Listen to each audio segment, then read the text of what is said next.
Welcome back, everybody. We're going to hear from somebody today that has dealt with an authoritarian, godless government where the state has actually told everybody in the state and the church what they are to do. Her name is Jocelyn Moon. She's a contributor here at Red Liberty Media. Jocelyn, welcome to Church and State. Thank you. Jocelyn, go ahead and tell us about yourself. So I moved overseas when I was 11 in 2016 and lived in Myanmar, Burma for about 6 years and served there as a missionary. My dad is a pastor. So we had a church. We did a lot of ministry there, traveled some around the country. And then our church was really growing. And even during COVID, we stayed open. We were one of the only churches that did stay open. And then once the military coup happened, then we lived about 6 months through that. So is it Miramar? Myanmar. Myanmar. Me and then Amar. Yeah. Myanmar. Yes. Okay. So, wow, you guys have quite the story. I mean, you told me a little bit about it. Apparently you guys had snipers shooting at you. So the whole city at the time of the coup was a mess, and there was snipers everywhere. We think that our church did get sniped, but we are not sure the intent. It was Easter Sunday. We're having our Easter Sunday service, and it's a miracle that the bullet didn't go through because it should have. And there was like a hole in the window, and there was glass, but the bullet was nowhere to be found. And there was a mass group of people in front of the window. So wow. It's by just the grace of God that nobody was shot. But yeah. I would say it's God's grace, God's protection. What led you guys to go to these other countries? So when I was really young, my parents felt called to the mission field. We were living in Nevada at the time, and my dad knew that's where the Lord was calling him, and they knew it was overseas missions, but they weren't sure where.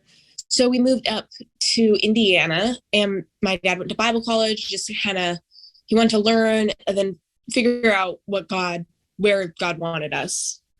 And he led us to Myanmar. My parents went on one short-term trip there. They came back and said that's where we were moving. Wow. So, I mean, and even after we did leave Myanmar, we are now serving in Thailand.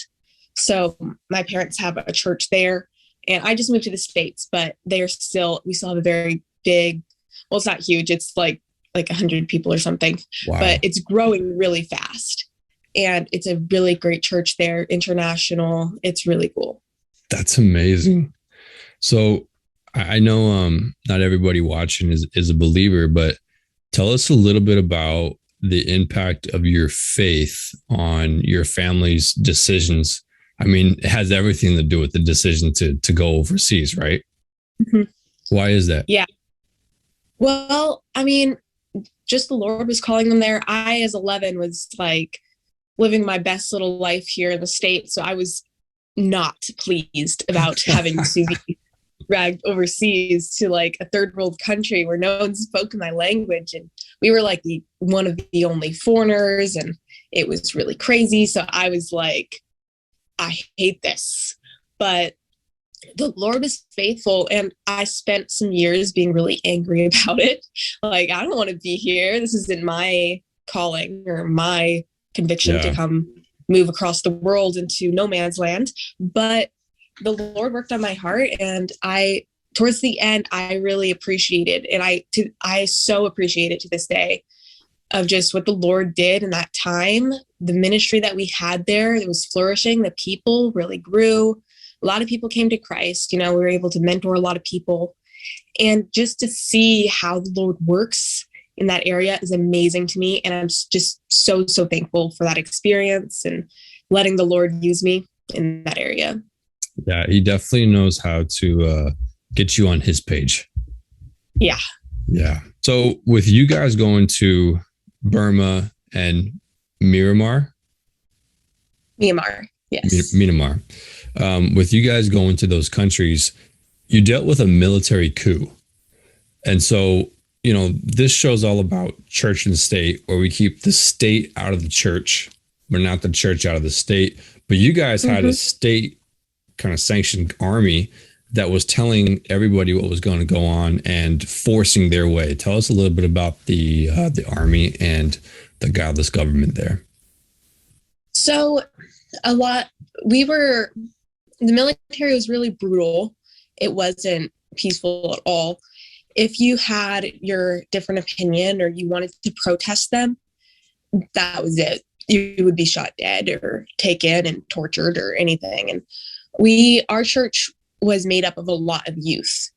So we had a huge youth community, and that same youth community really was fighting to protest and say they wanted democracy. I mean, on the streets, they would write like huge in spray paint all down the roads, "We want democracy, give us freedom," all this stuff. But that same community in our church would go out and protest, and they would be shot and they would die. And like every single day, we wake up in the morning, we'd be like, who now? So, and it was just our church really, we wanted to keep the youth safe because they knew that every time they went out to protest, they wanted to be on the front lines. Yeah. Not because it really helped the situation, but because they knew that their future was gone. And if they were going to die, they wanted to die for their country. Wow. So they went out there with that intent, with that mindset of, I might die, but at least this is how I'm dying. That's touching. That's puts things in perspective here in America and how good we have it, huh? Yeah. As far as the government goes, how do they take power? And what type usually with these authoritarian godless governments, there's some type of propaganda that they're always pushing out. What type of messages would the government say? Well, I think there was always that authority in the country. It was just that the pushing it was less until so it was always full power to the government. The people never had that democracy or that freedom. It was a very indoctrinated system. I mean, the kids, you'd walk by their schools, it sounded like chanting. They were just repeating and repeating what they were supposed to know, but they would never actually learn anything. It was a very indoctrinated system. Everything was ran by the government. So, but that more oppression of the people was always there, but it didn't start till they didn't start rebelling till the military kicked in. So there was the different parties, and the party that was had some power before the military coup was the one that the people liked. The leader was kind of leaning more towards democracy and all these things. She was doing great things. But the military took over, and they put everyone in that party went to prison or died. Wow. So they took the leader and all of that. And that's kind of when the military aspect of it kicked in. But it was never like a free country. They only had the appearance of a free country. So they took all the political dissidents at first, put them in jail. So they demonized a whole bunch of people, and then they put the military in power. It was the military that took that power. Gotcha. So it was the military that took them all and put them in jail. Wow. All of that. Yeah, it sounds like something I don't want to be a part of. So, and how do you feel about America then? Like, a lot of people say we're so, America's bad, America's racist, and all that kind of stuff. Comparing your experience here in America to what we have over there, the two governments are completely different. We have a republic here, where they over here has totalitarianism. What would you say to somebody about that? I mean, I just my heart literally hurts so much when people say that America has all these issues, because every country has issues, every government has issues, but they seem to miss the full picture of how blessed we are as a country and as a people. I mean, everything back to our foundation is just, we have a beautiful, amazing history. We have a beautiful country. And why I got into politics and started kind of working in that area is because I saw that. The coup happened in 2021, Okay. February. So there was a lot of political heat over here in the States too. And I mean, I could see what was happening outside my window. I could hear what was happening. I could hear bombs and gunshots and all this stuff around me. I heard about the people dying down the street. But then I turn on my laptop and I see people complaining about BLM and CRT and all this stuff. And you're just like, wow. Yeah. These people are complaining about such small things when people are out here dying. Yeah. And I saw that. And that's when I knew. I was like, I'm going back in politics. And that was like my eyes were kind of open to how important it is for people to stand up for just telling others how important our freedoms are. Yeah. Because people are blinded when they live in they're just blessed their whole lives and they don't even realize it. So then they try and create problems. We always talk about privilege. I think the biggest privilege is being born in America. Absolutely. Yeah. You know, this is a side note, but do you know what BLM stands for? Black Lives Matter? No, it stands for Buy Large Mansions. That's just a joke. True. That's a side note. Our founding fathers, they were so wise and so smart.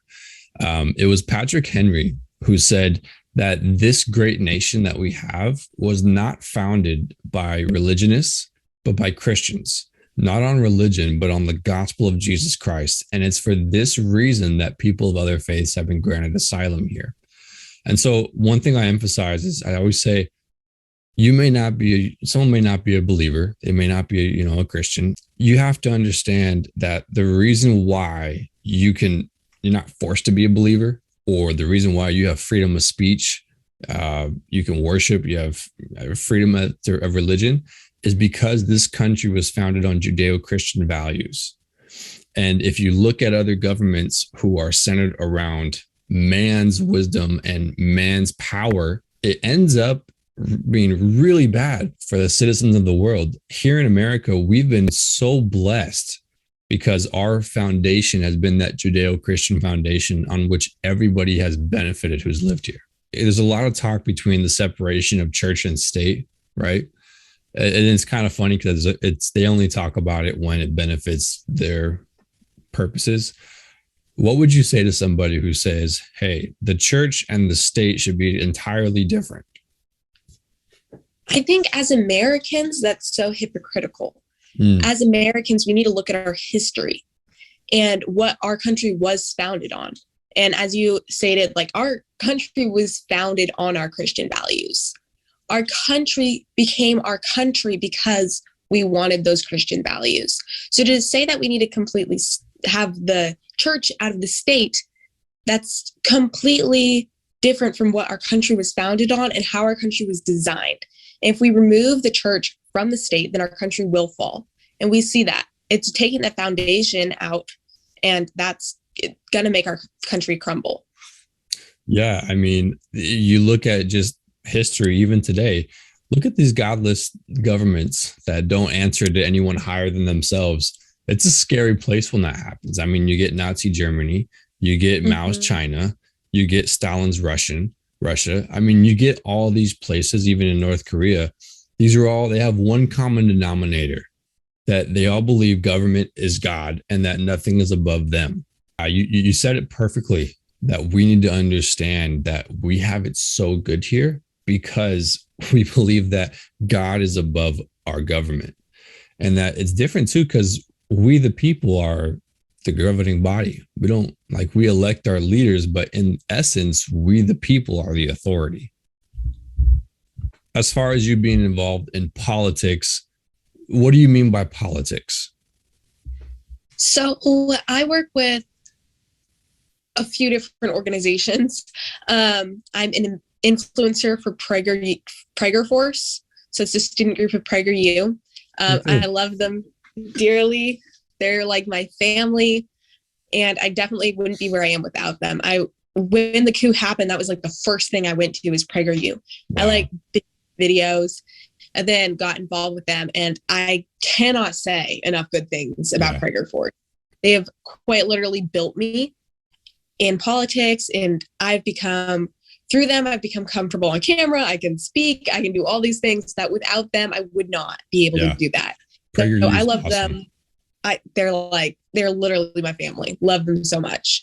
And then YWA, which is Young Women for America. I'm an ambassador for them. And they're really, really great. They come to everything first in prayer, all through like a biblical perspective. Really love that. I'm an ambassador for Today's America, ambassador for Turning Point USA as of recently. So I just became an ambassador for them, and I've only been with them not even like a month yet, I don't think, but I can already not say enough good things. Yeah.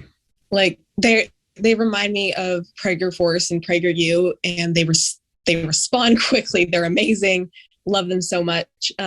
So I work with all of these different organizations, and then and contributor to Red Liberty Media, creator for a group called the Tradwives Club, and I run a political account on my Instagram. So yeah, just kind of working with all of those different places. That's phenomenal. That's really awesome. And it seems to me that all these groups are involved in preserving kind of our Judeo-Christian foundation. When I talk to people about politics, they think automatically elephant or donkey. You know what I mean? And so I have to explain to them, like, no, like people might classify me as political. Oh, Tim's political. Tim's divisive, right? He's involved in Red Liberty. He's involved in, Prager Force, all this stuff. Mm-hmm. And I have to like kind of push back on them a little bit and say, no, I want to go after truth. And if truth falls in a box or a category that maybe you think is this or that, then so be it. But I think we have to go after truth.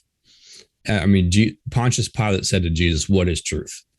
And that really comes down to the foundation of what these governments believe, what we believe as people, because which laws are we going to choose to govern ourselves? What worldview are we going to choose to see through? And I would venture to say that there is an objective truth above all of us, just like gravity exists no matter what you believe about it, right? You're not transgravitational because, you believe gravity doesn't have an effect on you. With these organizations, what I see is that they're going after what is true, and not just what society says is true, but what does God say that's true? And that true is going to help the benefit of society more than just doing whatever I feel like doing. I'm going to do what's right.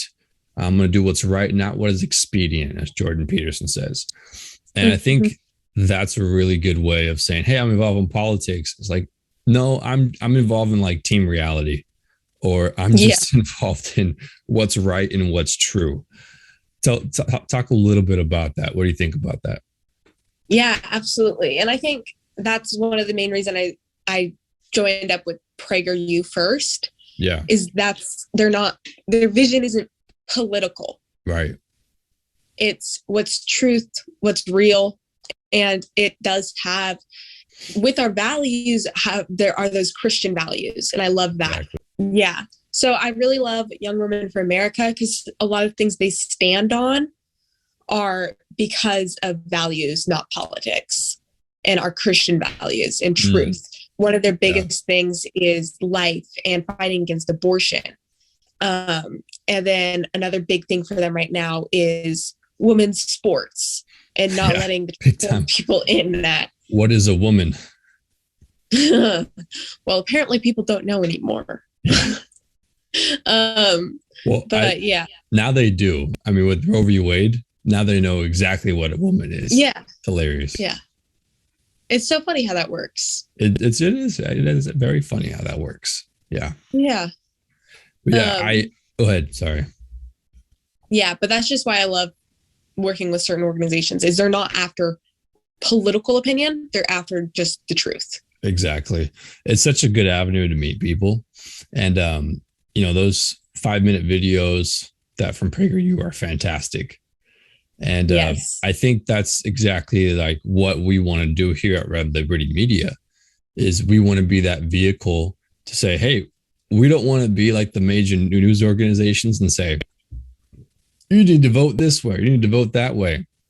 But Mhm. we want to say, great guys, let's go with team reality, what it is, what's going to be the benefit for everybody else, and say, guess what? Those line up with Judeo-Christian values.